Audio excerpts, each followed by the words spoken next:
Akasho lórí rọmọ tí ń bàbọ̀ ti pẹ́ ọjọ́ ti rí tó.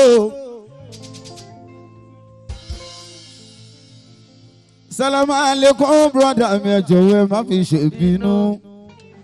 Ẹ̀yin sisters mi lóbìnrin ìṣègbè gbọ́ mi ọ̀tọ̀dọ̀. Mo tún ti di ọlọ́run mi, ọba mi ọlọ́lá, ọba tó dá mi lénìyàn, tí ó dá mi lẹ́ranko.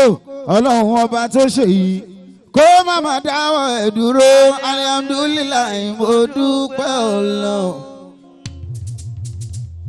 Koyo tó rọrọ̀ ẹ tọ́pẹ́ ẹ̀yin lọ́mọ ọlọ́pẹ́ ìgbà bí ó ti ṣòwò adúpẹ́ arọ́pẹ́ tẹ̀mí dá.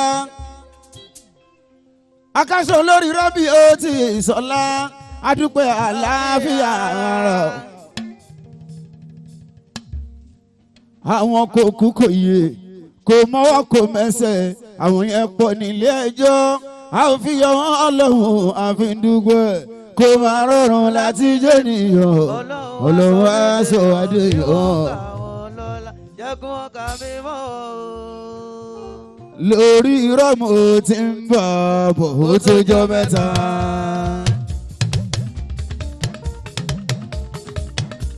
Akasho Mutiu Narrate. Ó dọjọ́ mẹ́ta.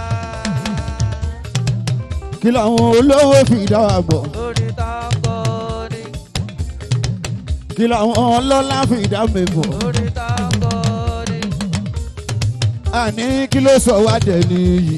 Ìtẹríba ni. Akasho lórí irọ́ Mutiu Narrate ó dọjọ́ mẹ́ta. Mutiu Narrate. Kí ni wọ́n ń pè lórin ọ̀rọ̀ ní? Ó sì lè wálẹ̀ díẹ̀ sí kí ló dé tó ń pariwo.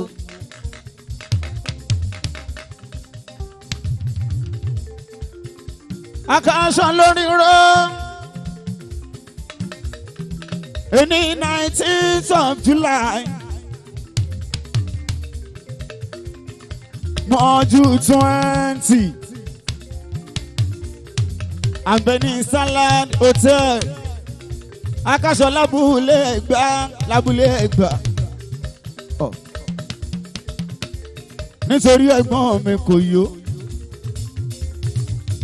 koyo táwọn fi kí ló pé 50. Akasho àṣeyàn lóṣù tó kọjá. Mi ò sí nílé o. Orí ló mọ bí tó ń gbẹ́sẹ̀ rè orí gbé mi rè Lẹ́kì.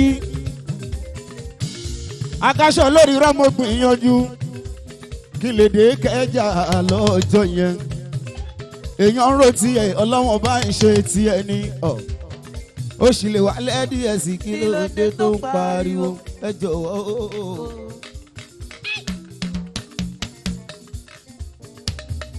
Mo ní mi ò sí nílé. Mo gbìyànjú kí n dé ìkájà Ọlọ́wọ́n ọba ò fẹ́ owó Ọlọ́wọ́n ọba ò gbà. Ṣùgbọ́n mo tún ronú.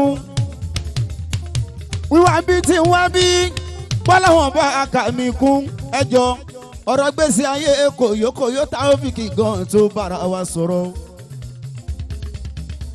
Ọ̀gá wa olùgbàyè lódélé yìí sílẹ̀ ọkọ̀ Yétúndé ó bàbá Rihanna. Aláṣẹríà entertainment, Aláṣẹríà farm, Aláṣẹríà lounge, Aláṣẹríà store. Ọlámídé mi Wàsíù Kọ́láwọlé. Aláàánú gbogbo wa ni àwọn ọlọ́dẹ́lẹ̀ yìí sílẹ̀ tán pé wá. Mo ní pé o ṣé kò yóò ń ṣe 50 ẹ̀hún ṣáná ló bẹ̀rẹ̀ o. Koyokoyo tó ṣe 50 yẹn ṣáná ló bẹ̀rẹ̀ o. Koyo tó ṣọjọ́ bí ṣáná ló bẹ̀rẹ̀ o. Kí ni ò jẹ́ kí Koyo dúró tó tún tẹ̀síwájú? Akasho ìgbìyànjú jẹun tó dára púpọ̀ gan bá a bá lè ṣe o. Anybody tó bá ń ṣiṣẹ́ láyé ó ní gbìyànjú ó láforítì ó láfaradà ó láfọkànsí ó wà focus lọ́mọ pé níbi tó fẹ́rẹ̀ o lẹ́nu iṣẹ́ tó ń ṣe yẹn.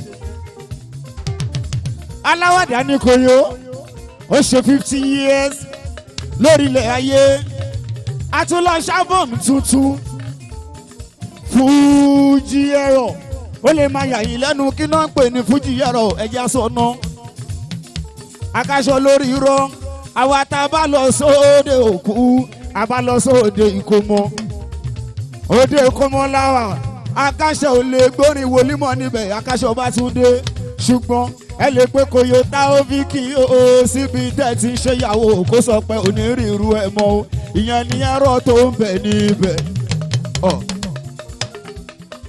ìyẹn ní ẹ̀rọ tó ń bẹ nínú orin Koyo Taofiki ìyẹn gangan tẹ́ ẹ bá pè wọ́n sóde ìkómọ ó lè lọ́lọ́ wọn á fi mọ bẹ́ẹ̀ ìyẹn ní ẹ̀rọ tó ń bẹ nínú orin Koyo tó fi yàtọ̀ sáwa ẹ máa wá gbọ́ Koyo Taofiki tó ń ṣe 50 ìṣó ti bẹ̀rẹ̀ ni.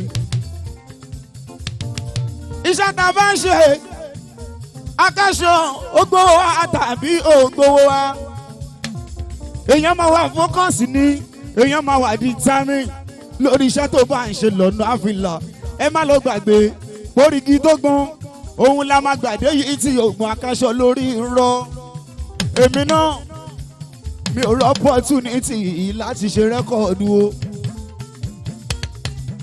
látọdún tí ń kọrin orí stage látọdún tí ń kọrin orí stage àkọ́kọ́ eré mi tó jẹ́rè ìta gbangba 22 years re tó bá di October 21 ló máa pé 22 years tí mo ti ń gbowó show tí mo ń kọrin ìta gbangba ẹjọ́ mo mọ àwọn tó bẹ̀rẹ̀ lọ́dún tó kọjá mo mọ àwọn tó bẹ̀rẹ̀ ní 2019 ní dédé àsìkò táwa yìí wọ́n ti ṣe rẹ́kọ̀dù bíi mẹ́jọ ohun tó ní kálukú wálé ayé wa ràn tọ̀tọ̀ ní ẹ ò lè bá mi dù ká gbà 1 million kálá ẹ̀fẹ̀ lọ kọrin ẹ máa wá gbọ́ mo ní kí ló lè jẹ́ kéèyàn ó ṣàṣepẹ́ kí ló lè jẹ́ kéèyàn ó ṣàṣepẹ́ lọ́nà tó bá ń tọ̀ tó fi bọ́ ládàálẹ̀ o má sọ gbìyànjú nù àtàfọkànsí o kò sì mọ ohun tó ń ṣe kò sì mọ ohun tó ń ṣe kò sì mọ ohun tó ń ṣe. àwọn olórin tá a níbí ó níbí ẹ̀gbọ́n mi Àjàó ra ìmí tọpẹ́tọpẹ́ mọ́ bàbá sójà. MSC Jafri bàbá Mọ́ríà Adisa Sabaika Isa Mirinda Showboy Musa Talent Ìṣọ̀lá Saidi Yarogun Mama Sao Ajani Nurudini Alowo nle performer kó má pọ̀ Àdìgbò àdé mi Ṣàràfà mi Àrẹ̀mọ Ṣàrómi wọn dàkú kalẹ̀ gbogbo wa la péjọ síbi ẹjọ́ bá a ṣe jọ ń ṣe yìí kí ni tó dùn tó kí ni nǹkan tó dùn tó ska tó jẹ́ olórin àgbáyé kí ni tó dùn tó kí ni nǹkan tó dùn tó Akasho lórí irọ́ ṣùgbọ́n mo máa ń sọ akíwì síbẹ̀ kakú síbẹ̀ o ṣèbí ara ló jara ṣẹnu wájọnu àjọjò kò tí ra wa ara wa jọra o ṣẹnu wájọnu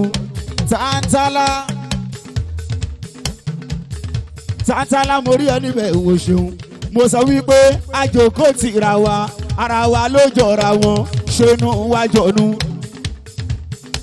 Akasho níbi tó jókòó sí yẹn kí lè rò ọkàn mi gangan lórí yín kí lè rò ọkàn yín gangan lórí ọ̀rọ̀ mi. Tinubu jọ̀nù Akasho la máa jọ wà dálẹ̀ kádìjọ́ máa bára wa ṣe pọ̀ o kádìjọ́ máa bára wa ṣe pọ̀. kú kalẹ̀ wọ́n bá tún gbà kádìjọ máa bára wa ṣe papọ̀ o kádìjọ máa bára wa ṣe papọ̀. Akasho orí mùsùlùmí lèmi nǹkan ṣùgbọ́n kò sọ́lọ́rin tí ò ní wèrè lórí. Kò sọ́lọ́rin tí ò ní wèrè lórí. Kí ló ń fa wèrè tá a máa ń ṣe fúnra wa? Ó gbọ́ mo kọrin kan yẹn ń bọ̀ lọ́nà láìpẹ́ o mo ní pé o kẹ́nìkan máa fẹ́ ẹ̀gbọ́n bá tèmi jẹ́. Kẹ́nìkan máa fẹ́ ẹ̀gbọ́n bá tèmi jẹ́. Mo mọ̀ wọ́n mi nínú olórin àgbáyé. Kíní Sàmúdání ìyẹn microphone orin tá n kọ o orin fẹ́yàwó kan orin bímọ púpọ̀ wá Akasho ṣùgbọ́n gbogbo ọmọ tó rí bí inú ní ibi ní lọ́mọ orin Akasho lórí rọ ọ̀tẹ̀tẹ̀ rí ẹnìyàwó tó rí fẹ́ a ò lè fẹ́ rú ẹ̀kú ó ń ṣe mí ṣẹjọ́ díẹ̀ ẹ ò fún mi láyè kí n sọ̀rọ̀ mo ní mo ti ń bà bọ̀ ó tó jọ mẹ́ta.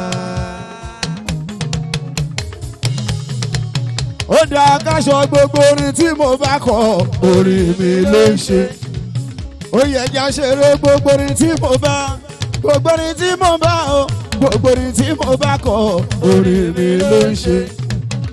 Ríà ìyá mi kú kálẹ̀ o Àṣàbí o CLK kú kálẹ̀ o Àṣàbí o Àṣàbí ọlọ́wọ́ síbí Màmá Alhaji Mutiu ìgbàláyé ya mo ní gbogbo orin tí mo bá èyí tí mo bá kọ orin mi ló ń ṣe.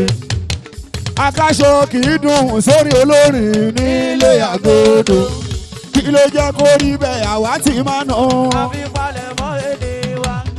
kí ló jẹ́ kó rí bẹ́ẹ̀ àwa ti máa nà o. àfi palẹ̀ mọ́ èdè wa. Akasho lórí irọ́ láti ẹ kí là ń fẹ́ ní ṣe. àfi palẹ̀ mọ́ ọ̀la wa. ló jẹ́ kí n máa kọrin mi pé eléré ńlá bàlá Akasho. eléré ńlá bàlá Akasho. mo sọ pé eléré ńlá bàlá Akasho. eléré ńlá bàlá Akasho. finá gbé wọn torí báwọn tó ní lárí lè fi bá ṣe. àwọn tó ní lárí làwọn bá ṣe. tó yọ̀ǹda òtú ẹ̀ máa gbọ́ níwájú kámẹ́rà. mo ti sọ pé Akasho gbogbo orin tí mo bá kọ orin mi ló ń ṣe. Akasho kì í dùn sórí olórin nílé àgọ́dọ̀ kí ló jẹ́ kó rí bẹ́ẹ̀ àwa ti máa nà án.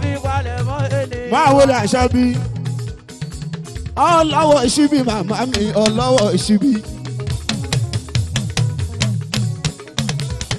ọlọ́wọ́ ìṣíbí màmá mi ọlọ́wọ́ ìṣíbí.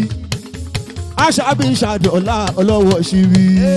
ọlọ́wọ́ ìṣíbí màmá mi ọlọ́wọ́ ìṣíbí. Àṣàbí ọlọ́wọ́ ìṣíbí CLK ṣàdọ̀ màmá mi ọlọ́wọ́. ó yá CLK olóúnjẹ CLK olóúnjẹ ara. ìyá mi CLK olóúnjẹ. CLK olóúnjẹ ara. ayé òní gba síbí lọ́wọ́ ẹ̀ CLK olóúnjẹ ara. ìyá méjì so ti gbọ́. màmá ọba Nátínẹ́ tímọ́tímọ́ Àlàó Adé Àlàó Ṣàfíù bàbá Ràfíà ogun dábẹ́dẹ́ bàbá mi Àlàó oṣogun yeye oge Àṣàbí wọn máa kìyẹ láéláé. Àṣàbí wọn máa kìyẹ ẹbí mi lónìí mọ́mí mi Àṣàbí mi CLK ọlọ́wọ́ ṣíbí mo fọlọ́run ṣọ Àṣàbí CLK ìmùlẹ̀ Àlàó Ṣàfíù Adékúnlé.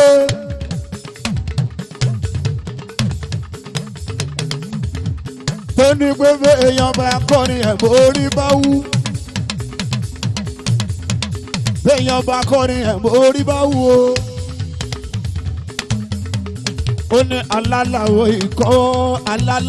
ikọ̀ ta ló sọ pé kò sówó. owó ń bẹ lọ́dọ̀ Àṣàbí máa wọlé nọ́mbà 2 Ṣínédù kọ̀ǹpútà olórí ọ̀dọ̀ máa wọlé ay. ọ̀gá wa tó ní bí ay mo kì í adúpẹ́dúpẹ́ Akasho tẹ bá ń gbọ́ tí mo bá ń kọrin táyé ń sọ pé mi gira.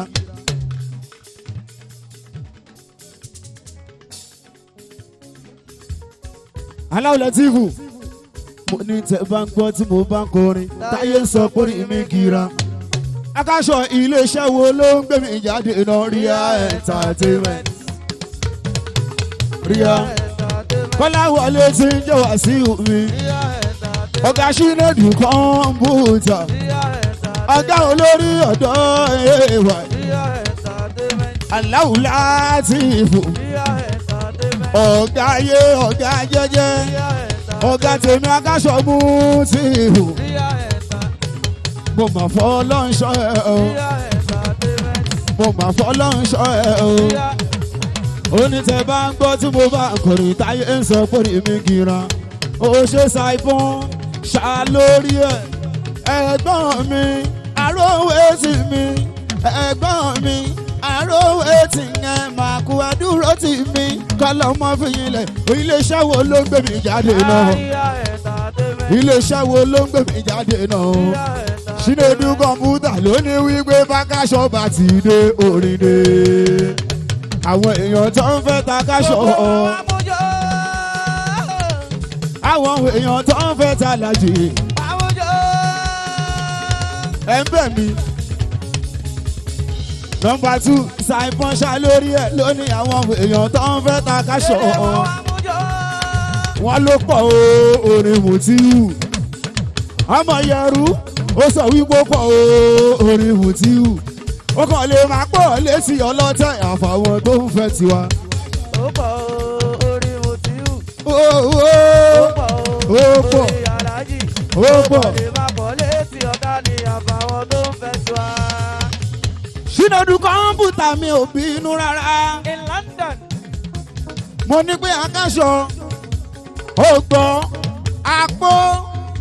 àpò tí mo gbé sẹ́yìn tó já àpò orin. Àkọ́kọ́ ṣó ló ń bẹ níbẹ̀ wò dẹ̀ lójú rẹpẹtẹ. Ibi tó bá wù mí mo máa lò ó sí. Ibi tó bá wù mí mo máa lò ó sí. Ìjọ tó bá ṣe mí ṣe gbígbóná màá kọrin gbígbóná. Ìjọ tó bá ṣe mí ṣe tútù o màá kọrin tútù o. Ṣínẹ́dù kọ̀mpútà mi ò bínú. Mo máa fọ́ lọ́wọ́ ṣọ́wẹ́ ò ṣe. Àròwé tí nǹkan lọ má fi yẹlẹ̀ láéláé. Lónìí máa sọ wípé eléré ńlá màdà Akasho. Torí báwọn tó ní lárí lè fi bá ṣe.